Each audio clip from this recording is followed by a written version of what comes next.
I woke up to see a vulture pecking at my body. I angrily pushed it away, but in that instant, I found myself standing on the edge of a bottomless abyss. I called my father's name with everything I had. I remembered when we were hunting in the mountains. A crazed yak charged straight at me and knocked me off the cliff.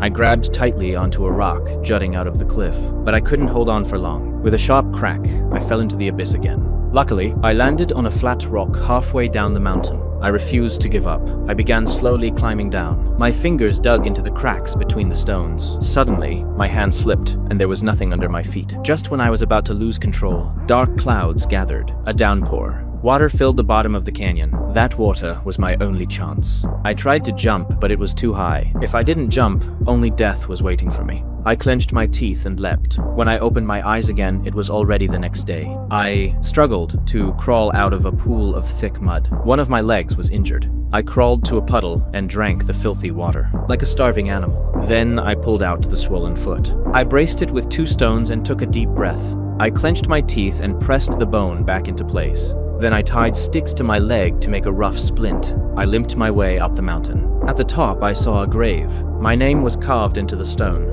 My father thought I had died and led the tribe away. I fell to my knees, completely broken. Suddenly, a wolf's howl echoed through the valley. I looked up and saw a pack of wolves closing in. I dragged my injured leg and ran the other way.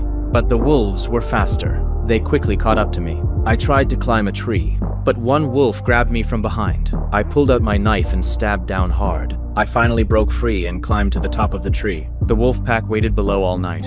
When morning came, they disappeared, leaving only one injured gray wolf. I made a spear with my knife and a branch. I raised it high for the final strike.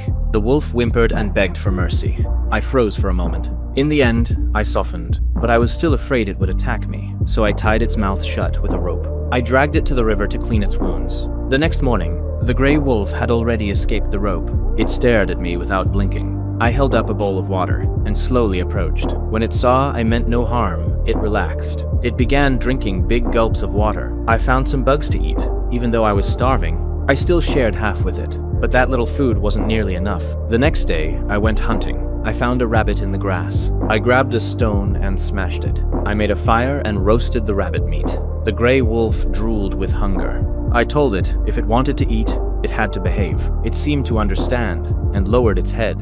I tossed it a bone. The next day, I decided to return to the tribe. I told it to go back to its own pack, but no matter how hard I tried to drive it away, it refused to leave. I threw a stick to scare it off, but it just wagged its tail and brought it back. And so we lived together. I called it Alpha. With Alpha's help, everything became easier. Food was no longer a problem. Every morning it woke me up right on time. Then one day, a blizzard hit. We suddenly crawled into a cave to take shelter.